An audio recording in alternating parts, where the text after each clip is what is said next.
Pemirsa, isu dua poros koalisi untuk Pilpres 2024 kembali mencuat. Padahal masa pendaftaran bakal Capres-Cawapres tinggal 27 hari lagi. Koalisi Perubahan untuk Persatuan menegaskan pasangan Anies Baswedan Muhaimin Iskandar sudah pasti akan melenggang ke KPU untuk mendaftarkan diri sebagai peserta Pilpres 2024. Sementara untuk baca pres Ganjar Pranowo dan Prabowo Subianto hingga detik ini tak kunjung mendeklarasikan bacawa pres mereka. Apakah karena perebutan kursi bacawa pres di internal koalisi yang begitu sengit? Atau apakah masih ada upaya di invisible hand untuk menggabungkan dua poros menjadi satu? Inilah kontroversi selengkapnya. Makin dekat, belum juga akad. Bersama saya, Zilvia Iskandar.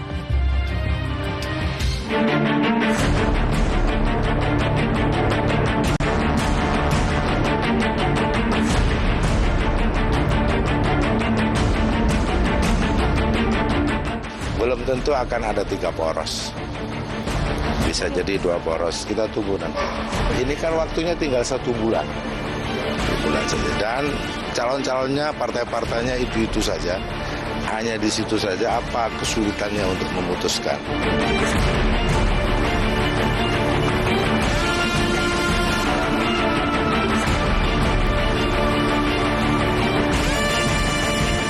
Saat ini bukan berarti tidak bisa 4 poros, tapi 4 poros yang kemungkinannya paling kecil.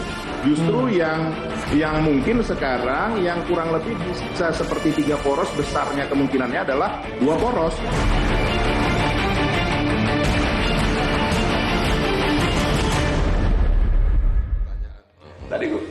Makin dekat, belum juga akad. Kami akan membahasnya bersama dengan 6 narasumber di studio Metro TV dan 1 dari luar.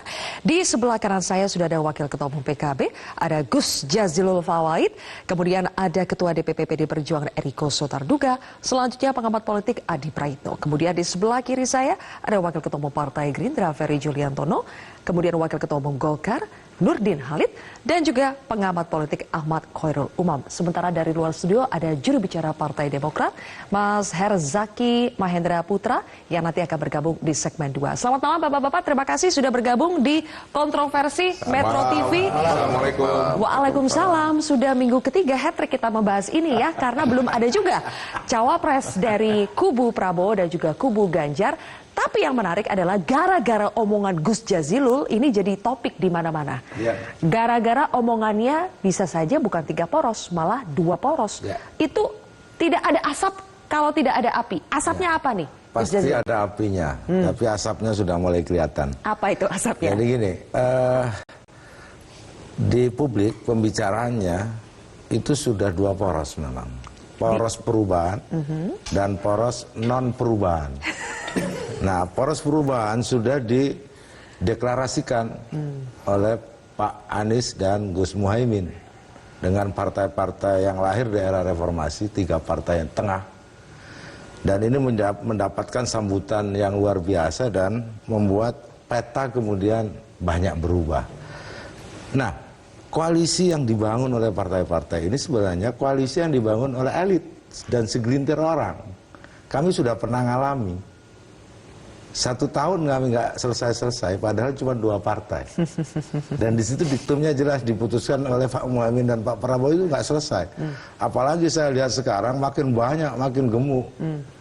Jadi butuh berapa waktu lagi kalau butuh setahun nggak ikut pemilu itu. Nah, sementara di sisi yang lain juga dinamikanya keluar masuk nama, coret-coret nama.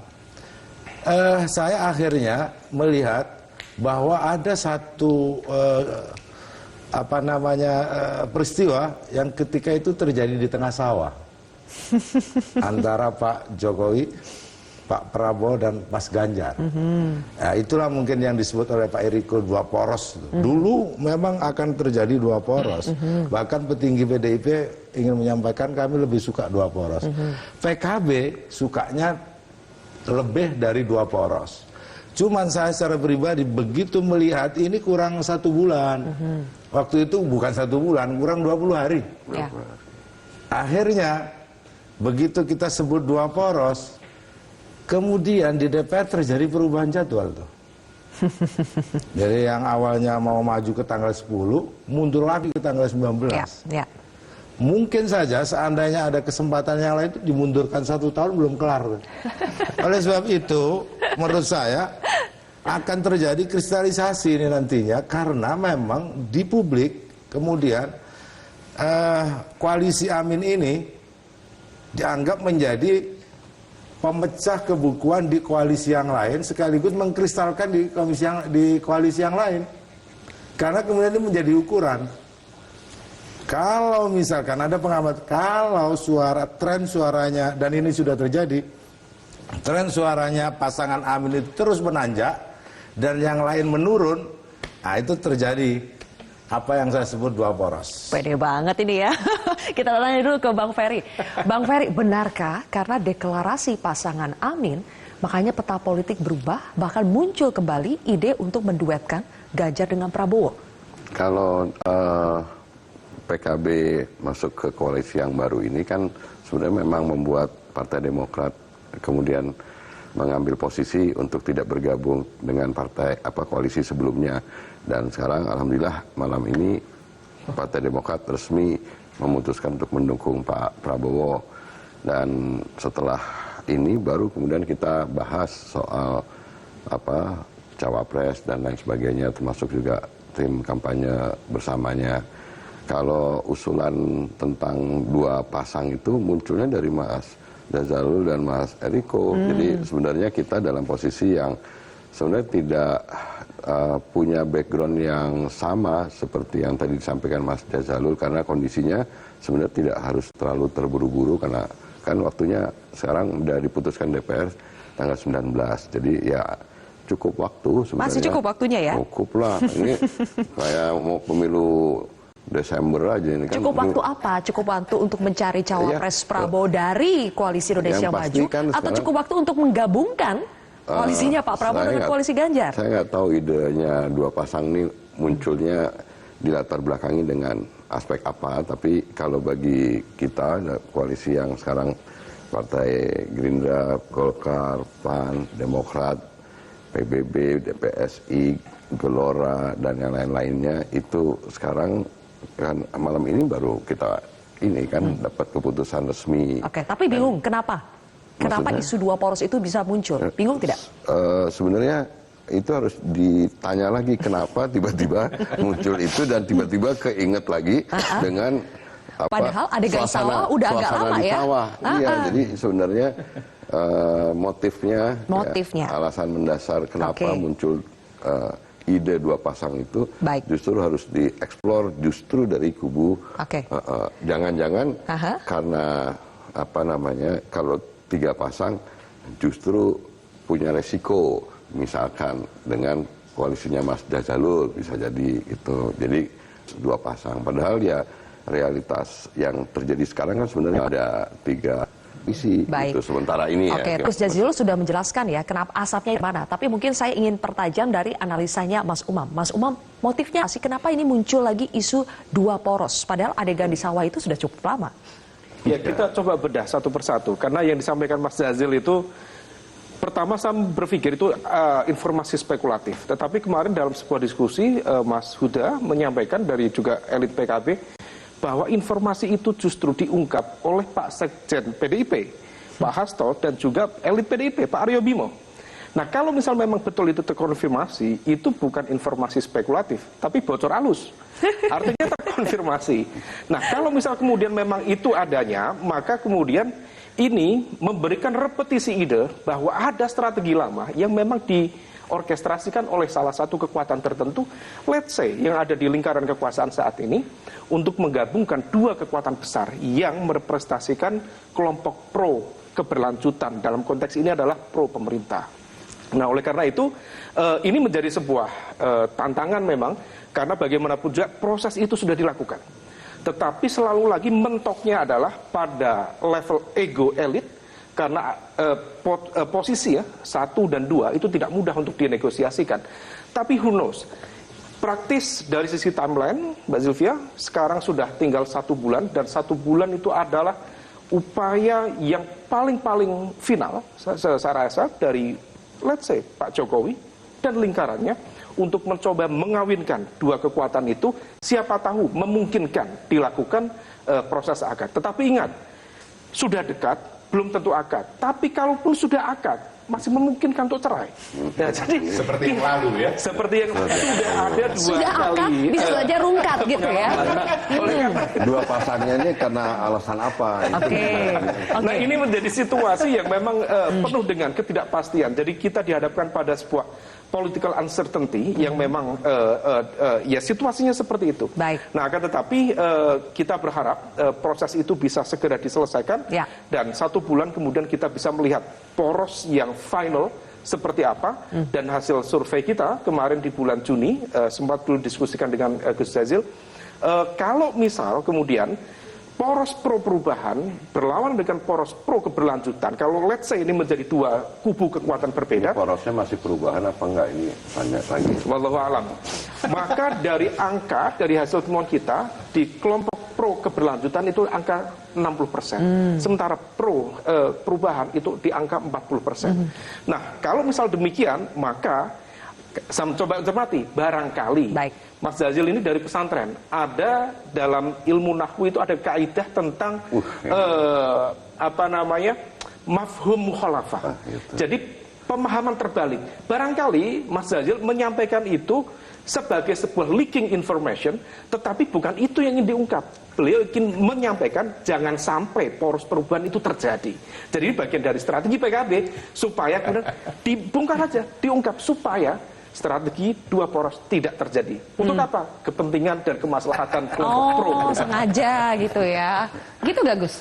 Saya pikir Agak poros benar. Amin ini sudah mengkalkulasi semuanya. Dari semua hasil survei, seandainya terjadi 3 poros, itu di putaran kedua kita yang menang. Nah, dan seandainya terjadi 2 poros, pasti kita gunakan taktik yang lain, cara yang lain. Nah, namun sampai hari ini dari semua survei itu tidak ada satu capres pun yang dominan. Oke. Tapi yang jelas ada satu pasangan yang sudah aman dan Yaitu solid. Amin. Nah gitu. Oke, ke Bang Eriko dulu. Iya. Ternyata bocor alusnya bukan hanya dari PKB, tapi dari elit PDI Perjuangan sendiri soal isu 2 poros. Benarkah seperti itu, Bang Eriko? Menurut saya Mbak Sylvia kenapa bocor? Saya menyampaikan paling dahulu kalau dari semua. Saya awal bulan Agustus menyampaikan bahwa ada kemungkinan 4, tapi yang terbesar sekarang 3 dan bukan tidak mungkin 2. Nah sekarang di awal bulan ini pada saat kita juga berdiskusi di sini juga kan sudah saya sampaikan juga bahwa kemungkinan sekarang 4 sudah sangat kecil, bukan tidak mungkin. Yang besar itu 3, tapi juga yang juga akan bisa mendominasi juga bisa 2 poros. Nah ini bukan tidak mungkin. Nah sebenarnya simpel saja bahwa dari hasil survei 82% itu menginginkan keberlanjutan dari program Bapak Presiden Joko Widodo. Jadi bukan program perubahan seperti itu. Jadi kalau saya menangkap apa yang disampaikan Gus Jazilul itu ya mungkin mau bergabung juga. Siapa yang bisa? Sekarang gini, Mbak Sil, saya kasih clue-nya ya. Saya bertanya 3-4 hari yang lalu bersama Mas Arief sama Pak Junimat Kirsang dari Komisi 2. Sebenarnya tanggal berapa nanti ini yang ini? Kan mau dipercepat seperti itu isunya. Wah, ketua kurang lebih tanggal 9 sampai 16. Bukan tanggal 19 sampai 25. Oh, saya pikir cocok setelah kami rakernas kan begitu. Nah, ternyata berubah jadi tanggal 19 sampai 25. Kalau dilihat ini sebulan lebih lagi Mas Hoirul Umam. Lebih dari sebulan. Nah ini sebenarnya siapa yang mau ini? Nah jadi saya berpikirnya... Siapa memangnya yang mau, Bang Eriko? Loh saya tidak Apa tahu. yang dibaca dari Saya dimundurin tidak lagi ke tanggal tahu. 19? Tapi saya pikir barangkali. Kan dulu saja yang sudah akad saja bisa Rungkat. bisa rungkat, bisa gagal kan begitu kan. Nah mungkin apa Gus Jazilul ini sekarang menemukan jalan kebenaran kan begitu kan. Artinya bergabung dengan kami atau bergabung dengan apa namanya dari Gerindra kan boleh-boleh saja sehingga akhirnya tinggal 2 juga kan begitu kan. Digoda lagi tidak ada PKB. masalah. Nah, tapi artinya begini Saya mau katakan di dalam dunia politik itu, politik adalah seni segala kemungkinan, the art of possibilities. Bisa saja. Hanya ini kan kita juga harus jujur ya, saudaraku dari Gerindra, bahwa memang masing-masing kan sudah mempunyai pasar yang kuat. Kalau kita lihat juga dari hasil survei, kurang lebih kedua-duanya sudah mulai mengarah ke 40%. Apakah bukan mungkin ini yang perubahan ini yang katakan tinggal 20, bahkan mungkin turun dari 20% ini, kecuali tadi surveinya Pak Panggi barangkali, ya mungkin barangkali berpikir, ya untuk apa juga, mendingan kami bergabung bersama poros yang namanya keberlanjutan. Isu kan baru kan lagi bisa saja kan. Baik, kalau kita berbicara soal politics is the art of possibility ya, Mas Adi, possibility-nya itu, dua poros itu, Ganjar Prabowo atau justru PKB loncat lagi ke salah satu di antaranya. Tapi dijawab setelah jeda, Mas Adi, dan juga nanti saya tanya pendapatnya Bang Nurdin. Kita harus jeda terlebih dahulu pemirsa, kontroversi akan kembali sesaat lagi.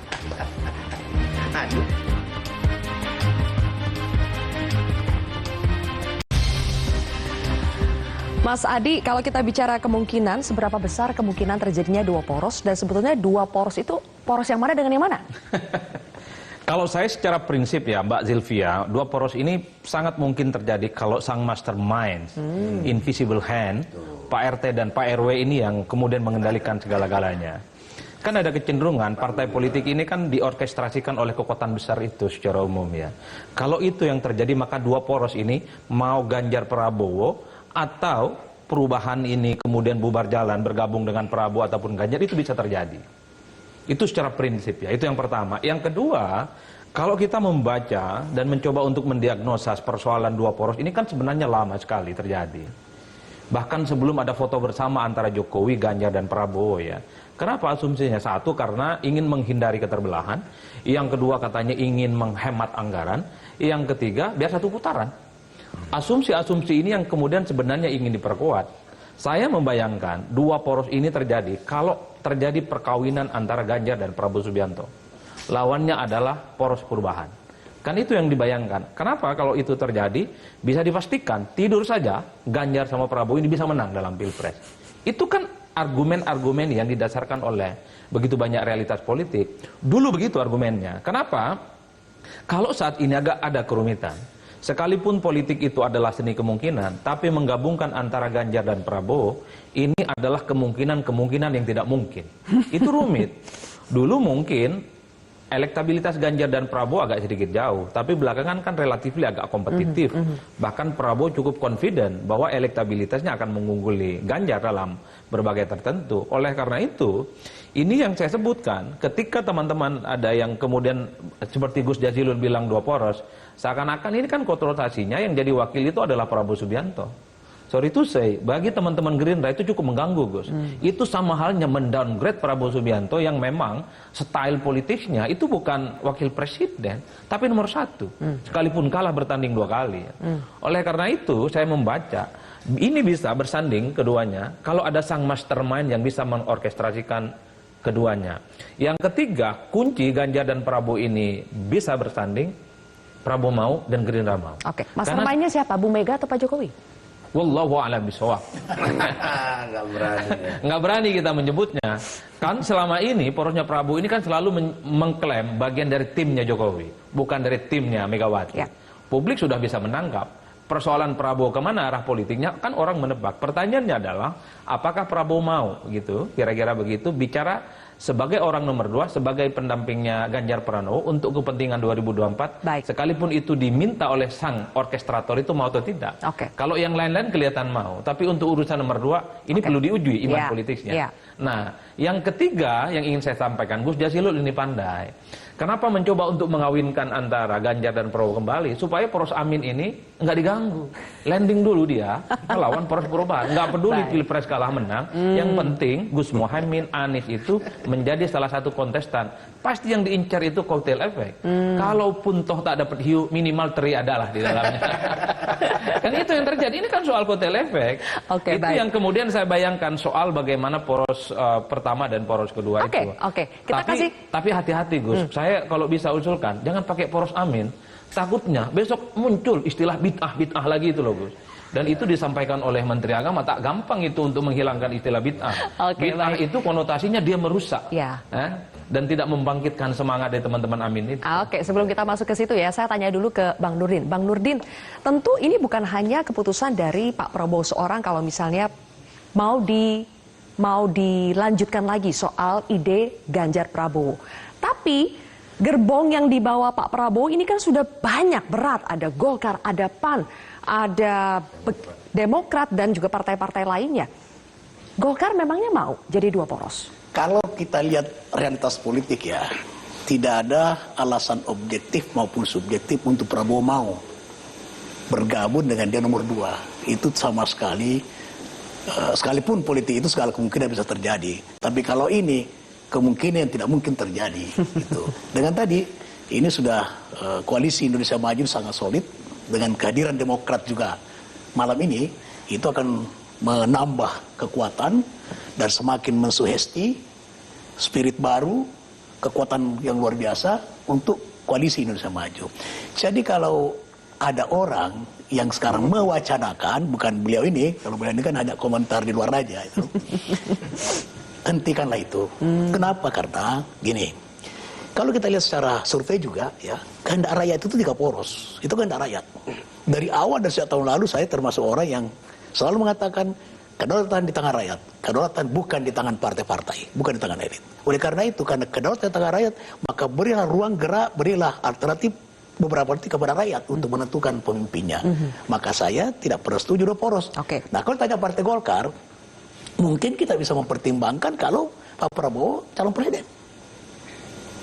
Itu bisa kita pertimbangkan karena memang Golkar sudah mencalonkan. Syarat kalau mau 2 poros ya, presidennya harus tetap Prabowo. Ya, itu Golkar pertimbangkan karena memang kita sudah mendeklir Pak Prabowo. Tapi kalau jadi nomor 2, saya tegaskan bahwa tidak ada alasan subjektif untuk Pak Prabowo terima jadi orang nomor 2. Dan partai Pak Golkar juga akan mempertimbangkan karena kita sudah mendeklarasikan Prabowo sebagai calon presiden, bukan calon wakil presiden. Dan belum tentu juga PDIP mau kalau Prabowo nomor 1, Ganjar nomor 2, belum tentu. Itu realitas politik dan saya yakin bahwa kalau Pak Adi tadi mengatakan ada mastermind apa dan sebagainya, dia perlu mempertimbangkan juga untuk kepentingan bangsa, kepentingan rakyat, bukan kepentingan efisiensi, bukan kepentingan efisiensi lah kalau alasannya efisiensi, tapi kepentingan bangsa dan negara di mana aspirasi rakyat itu menghendaki 3 poros. Itu survei-survei beliau ini. Nah, kan gitu. Oke, baik. Nanti kita akan lanjutkan lagi, Bapak-Bapak. Nanti akan ada Mas Herzaki dari Demokrat yang bergabung. Baru saja deklarasi yang besar-besaran begitu ya. Setelah mengumumkan mendukung Prabowo Subianto. Apa sebetulnya kepentingan Demokrat untuk bergabung bersama dengan Koalisi Indonesia Maju? Kita akan bahas usai jeda.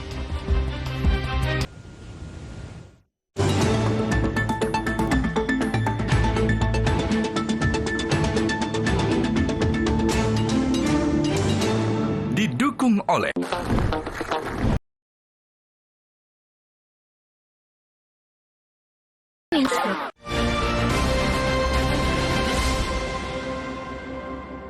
dipersembahkan oleh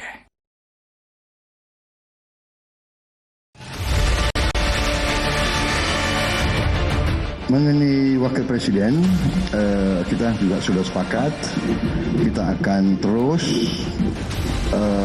menggodok sesuai dengan tradisi adat kita, musyawarah mufakat. Sampai hari ini belum, masih semua digodok. Ini. Ada Pak Sekjen, ini Pak Sekjen gitu.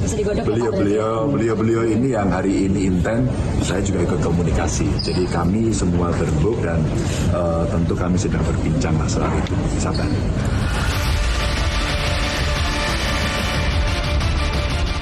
Pertama, kalau misalnya Pak Prabowo dan Mas Ganjar bersatu, pertanyaan yang muncul kemudian adalah siapa yang mengalah sebagai cawapresnya.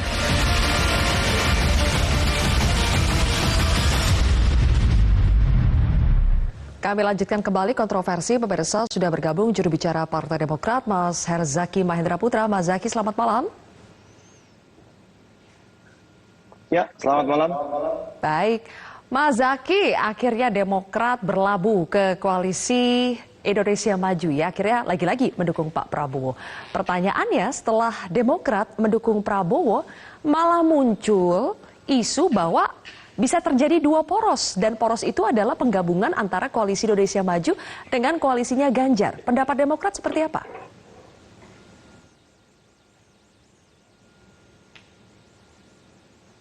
Mas Zaky? Nge-freeze, oke, baik. Mas Zaky, kita perbaiki dulu.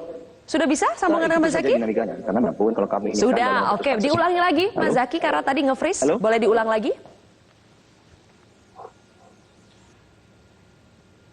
Oke, ya, mohon maaf. Ya, kalau dari kami Demokrat silakan saja. Namanya kalau ada aspirasi, harapan, misalnya dari 3 koalisi menjadi 2 koalisi, itu kan sah-sah saja. Yang jelas, kebutuhan kami untuk bergabung dengan teman panjang juga gitu ya. Banyak hal yang menjadi pertimbangan, yang pasti kami juga sebenarnya senang sekali dengan Pak Eriko dan teman-teman di PDIP. Ya, juga banyak kecocokan, tetapi setelah menelusuri berbagai pilihan, akhirnya kami harus memutuskan. Dan ini kan merupakan masukan juga dari kader-kader kami, konstituen kami, dan juga masyarakat gitu. Jadi hari ini kami memutuskan untuk bergabung dengan Pak Prabowo. Jadi kita melihat dan langkah ke depan. Kalau kami malah meyakini begini ya, saya agak takut gitu kalau bicara mengenai 2 pasangan itu, takutnya satir gitu, ya kan? Satir karena melihat Pak Prabowo surveinya 34-36%, Pak Ganjar itu surveinya juga 34 bahkan sampai 38%. Jadi kalau dikali 2 itu total udah mau 80% gitu. Jadi apakah maksudnya itu sekarang pertarungan 2 pasangan ini tinggal Pak Prabowo dan Pak Ganjar? Saya melihatnya kok malah jadi ke arah situ ya. Kalau kami tetap berharap Gus Jazilul tetap semangat memperjuangkan pasangan calonnya. Ayo kita bertarung, kita jadikanlah Pilpres ini tetap bisa 3 pasangan. Kalaupun nanti misalnya Mbak Jazilul nggak beruntung di putaran pertama, kami siap dari Demokrat pasti akan ngobrol sama Pak Prabowo, sama teman Golkar dan PAN. Ayo kita ajak nih teman-teman PKB, teman-teman lain ya, yang misalnya tidak masuk ke putaran kedua untuk bergabung gitu. Karena bagaimanapun bagi kami ini kekuatan bangsa gitu ya. Katakanlah kalau di putaran pertama bukan berarti lalu jangan diajak, yang begini enggak. Kita ini kan harus kolaborasi, sinergi membangun bangsa. Tantangan tidak mudah ke depannya gitu ya. Kami melihatnya seperti itu. Dan boleh juga kita bicara, aduh Pak Prabowo belum ada wakil. Masalah wakil di Pak Prabowo ini hal yang sederhana gitu ya. Tunggu saja nanti di pendaftaran. Kami kalau di Pak Prabowo tidak akan istilahnya itu tidak perlu terburu-buru juga, karena survei udah tinggi gitu. Kalau di sebelumnya kan kami meminta agar jelas pasangan calon, agar jelas tim ses, karena ketinggalan surveinya jauh sekali gitu. Sedangkan kok sekarang ini kan malah Pak Prabowo kan banyak survei yang bilang nomor 1. Saya nggak tahu Mas Adi, Mas secara umum Pak Prabowo ini nomor 1 apa nomor 2 gitu, tapi setahu saya di atas 34% terus, angka yang minimal untuk bisa lulus ke putaran kedua. Mari kita berjuang sama-sama, jadikan demokrasi kita indah. 3 pasangan calon menurut kami sebisa mungkin dijadikan Gus Jazilul. Jangan sampai hanya 2 pasangan calon, sebisa mungkin kita 3, jadi fight-nya tuh enak ya di putaran 1. Nanti putaran kedua mungkin ya udah pasti kalau putaran kedua itu pasti tinggal 2 pasangan calon gitu. Baik, di sini Gus Jazilul sudah tertawa-tertawa mendengar Mas Zaky. Mas Zaky sepertinya sudah menyemangati PKB kalau misalnya tidak lolos ke putaran kedua. Tolong Mas Zaky aminkan ya, mudah-mudahan Koalisi Indonesia Maju segera dapat pasangan. Amin gitu Mas Zaky. Jadi jangan terlalu jauh berfantasi ke putaran kedua atau menyelesaikan untuk cari presiden dan calon wakil presiden saja nggak mampu. Dan itu sudah dulu kami lakukan Mas Zaky di koalisi itu. Setahun ya, hampir setahun Mas. Nah oleh sebab itu kalau misalkan patokannya survei, memang dari dulu surveinya tinggi, tapi kan trennya menurun. Nah sekarang ditambah lagi dengan gemuknya koalisi ini, itu untuk menentukan siapa cawapresnya itu butuh 2 tahun mungkin Pak Zaky.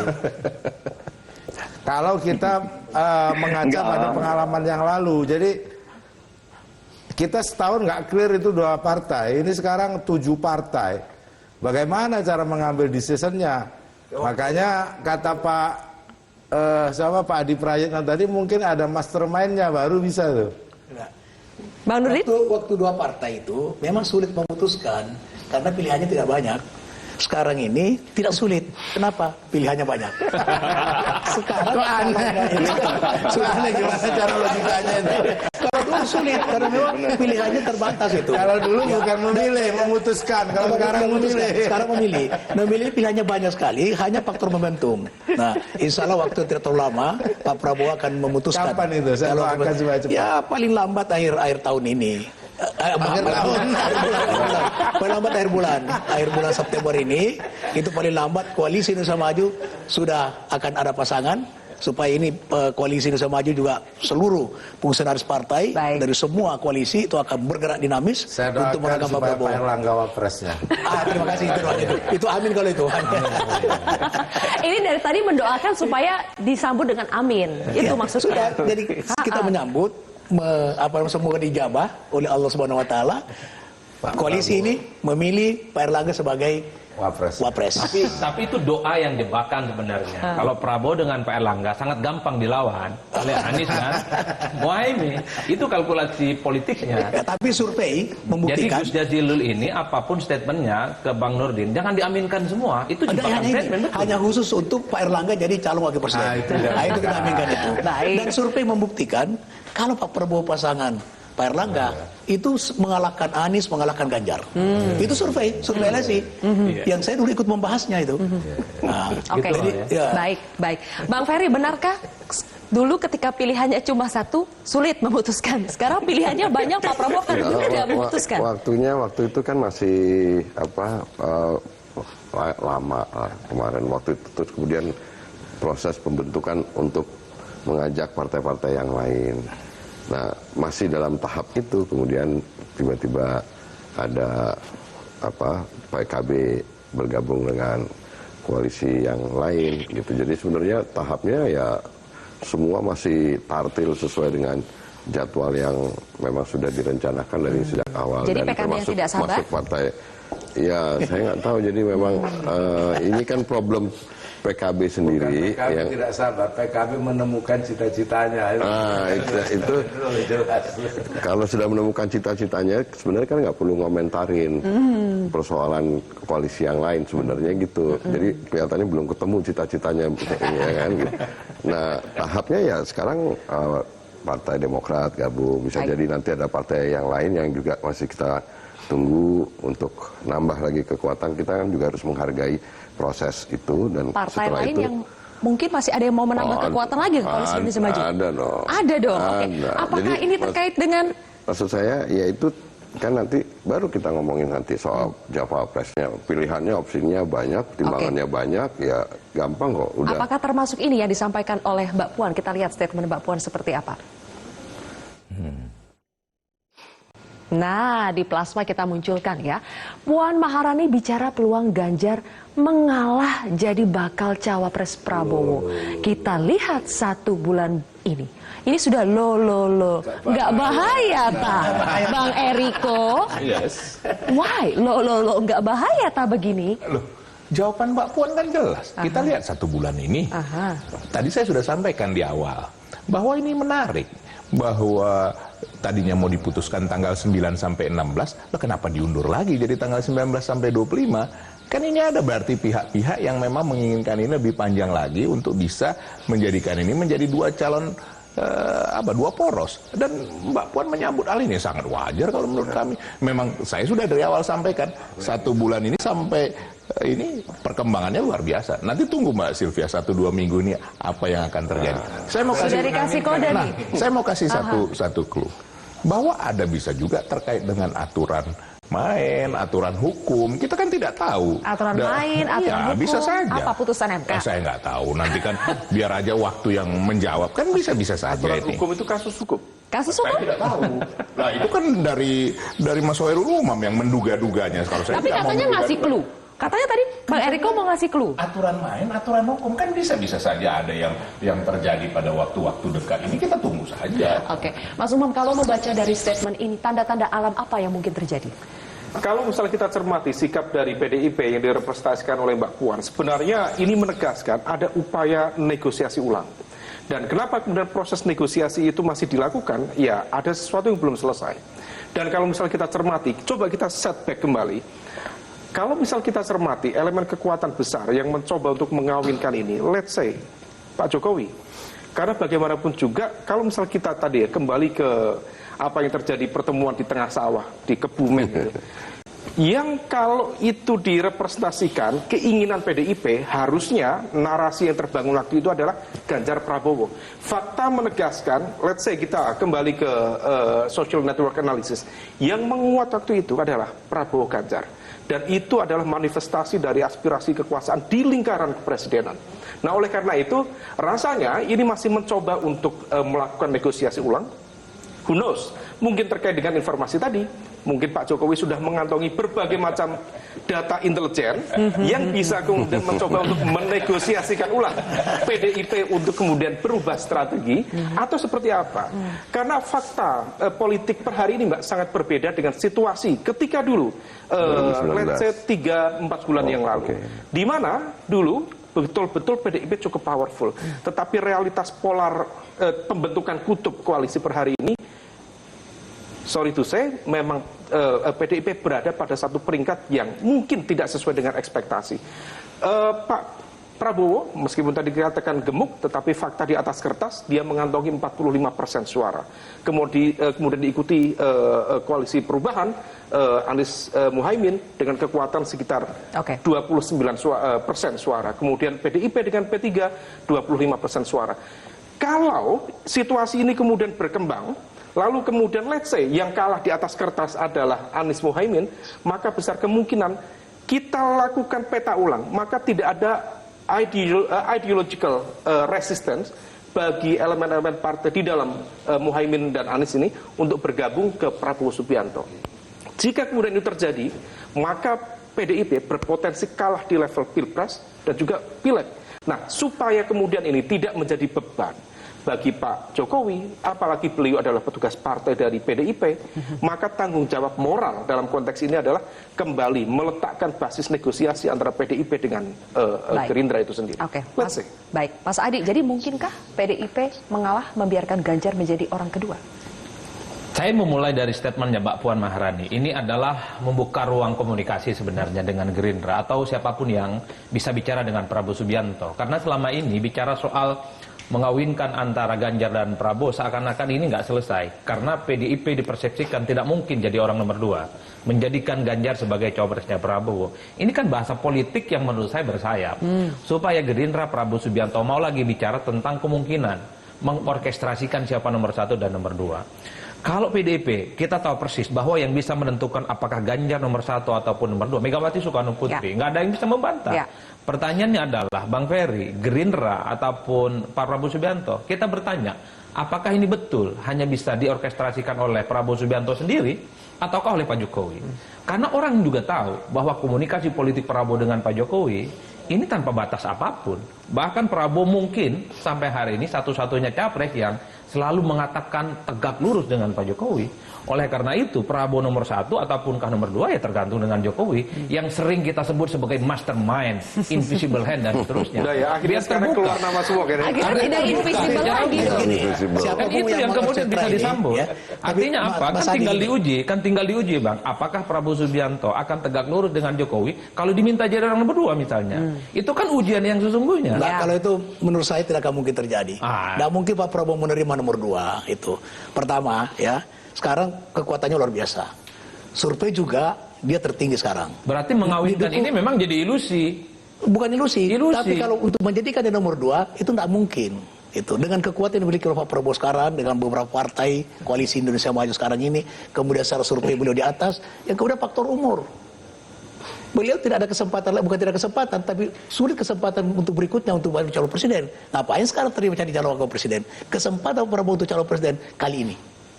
5 tahun akan datang mungkin sudah sulit beliau menjadi calon presiden. Oleh karena itu secara objektif tidak ada alasan untuk Pak Prabowo terima nomor 2. Meskipun diminta oleh Pak Jokowi, meskipun diminta oleh Pak Jokowi seandainya. Meskipun menurut saya diminta oleh Pak Jokowi. Dan saya yakin Pak Jokowi tidak akan mungkin meminta itu. Tegak lurusnya Prabowo ke Jokowi tegak lurus dalam hal dalam keberlanjutan pembangunan yang direncanakan oleh Pak Jokowi. Dan saya yakin Pak Jokowi tidak mungkin meminta Pak Prabowo dengan karakteristik Pak Prabowo sekarang ini, dengan kondisi kontestasi politik yang ada dari atas politik, menurut saya Pak Jokowi tidak sampai hati meminta Pak Prabowo nomor 2. Oke, tapi Pak Jokowi meminta supaya PKB mendukung Prabowo dengan Erik katanya, kata Gus Yusuf. Benar itu? Gus Jazilul? Ya saya tidak menyaksikan itu ya, karena itu kan kejadiannya di ruang tertutup. Saya pikir yang disebut mastermind, saya pikir ya bisa saja itu benar. Tapi saya nggak ingin mengomentari itu. Biarlah apa yang sudah terjadi kita anggap sebagai bagian yang kita harus evaluasi dan pelajari. Nah, hari ini kita fokus untuk memenangkan Amin. Dan alhamdulillah di setiap masjid semua mengaminkan. Alhamdulillah hampir semua masjid tuh. Utamanya pas sholat maghrib, isya dan subuh.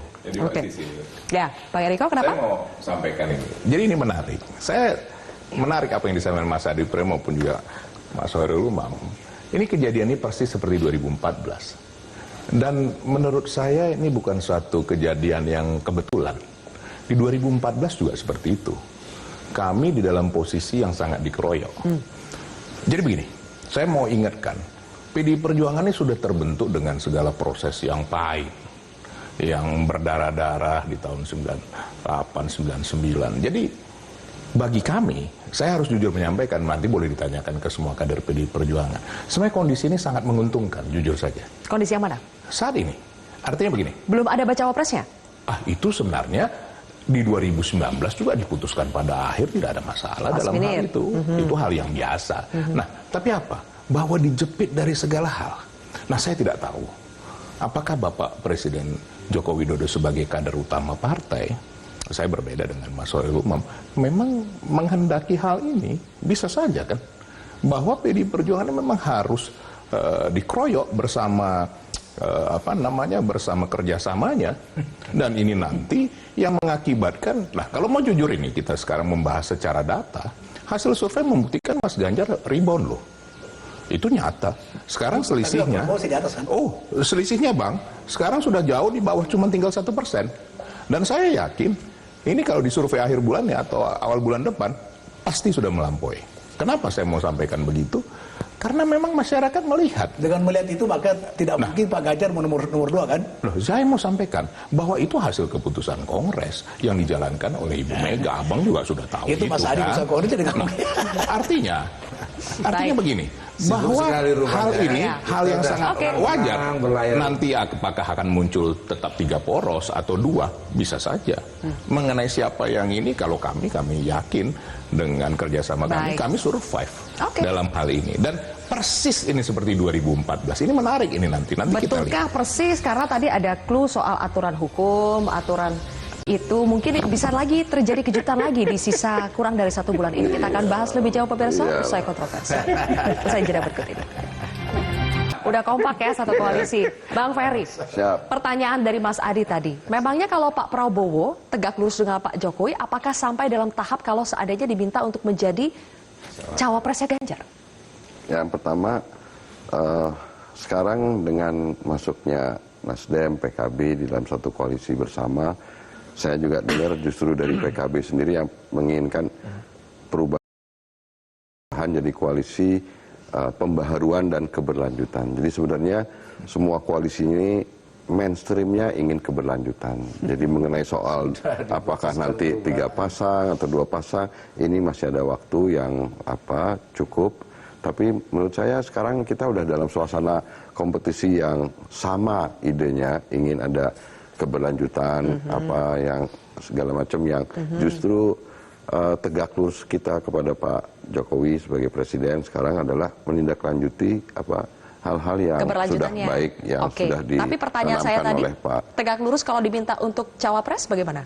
Tadi seperti yang disampaikan oleh Pak Nurdin, tidak ada satu kondisi objektif dan subjektif yang memungkinkan kenapa menjadi Pak Prabowo harus nomor 2, karena pertama dari sisi elektabilitas itu sekarang ya naik gitu. Kemudian tambahan dukungan Partai Demokrat sebenarnya juga bukan partai bukan koalisi gemuk, karena ini dengan gantiin kata lain PKB, tidak mungkin menjadi cawapres ya untuk seorang Prabowo Subianto. Itu tentu kan akan dipertimbangkan oleh siapapun.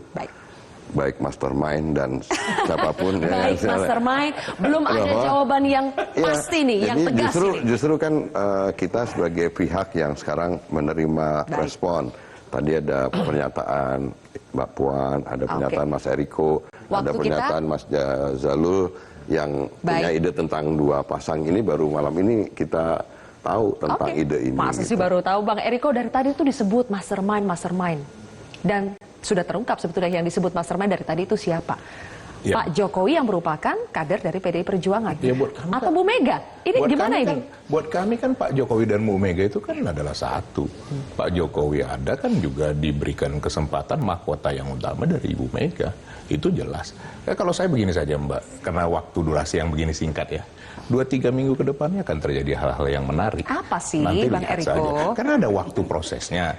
Supaya begini Mbak Sil, nanti minggu depan kami juga akan diundang lagi di sini kan. Nanti lihat, ini akan menarik ini tensi-tensinya dan perubahan-perubahan. Hukum, nyentil siapa? Nyentil yang di sebelahnya. Saya kan cuma nyampaikan bahwa semua ada aturan main, aturan hukum. Kan itu saja. Bang ya perkara apa saya nggak tahu.